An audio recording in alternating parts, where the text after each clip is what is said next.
Anda, otak merupakan bagian tubuh yang paling penting bagi manusia? Tepat di situ, ada bagian otak yang paling istimewa.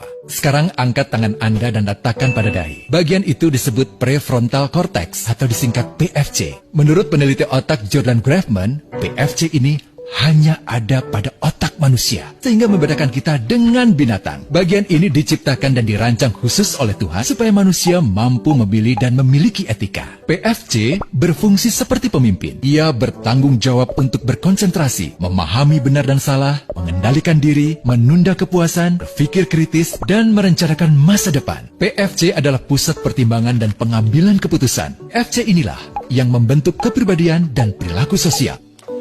Sayangnya, PFC adalah bagian otak yang paling mudah mengalami kerusakan. Jika PFC rusak, maka kepribadian orang bisa berubah. Rusaknya PFC bisa disebabkan oleh benturan fisik, bisa juga oleh zat kimia, seperti narkotika, psikotropika, dan zat adiktif atau nafsa. Dan ternyata, penyebab paling merusak juga pornografi, yang disebut narkolema, narkotika lewat mata. Bagaimana pornografi mempengaruhi otak dan pikiran kita? Adi, remaja 12 tahun, melihat gambar di TV yang menjurus ke porno.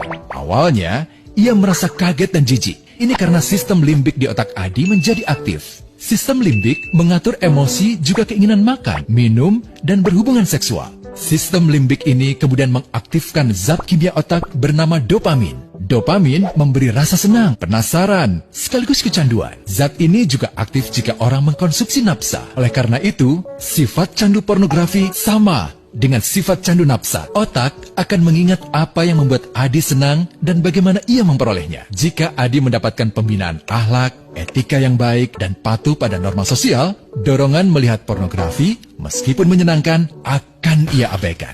Namun karena hal itu tidak ada pada diri Adi, ketika ia sedang merasa bosan dan ingin mencari kesenangan, otak akan mendorongnya agar melihat pornografi lagi. Namun lama-lama, Adi bosan melihat jenis gambar yang sama dan butuh yang lebih porno untuk memicu rasa senang. Sekarang, dengan internet, pornografi menjadi jauh lebih mudah didapat. Pertama, Adi membuka internet dan tidak sengaja melihat gambar yang menjurus ke porno. Berikutnya, ia sengaja membuka lagi untuk melihat yang lebih porno. Awalnya melihat yang sedikit terbuka, lama-lama semuanya terbuka.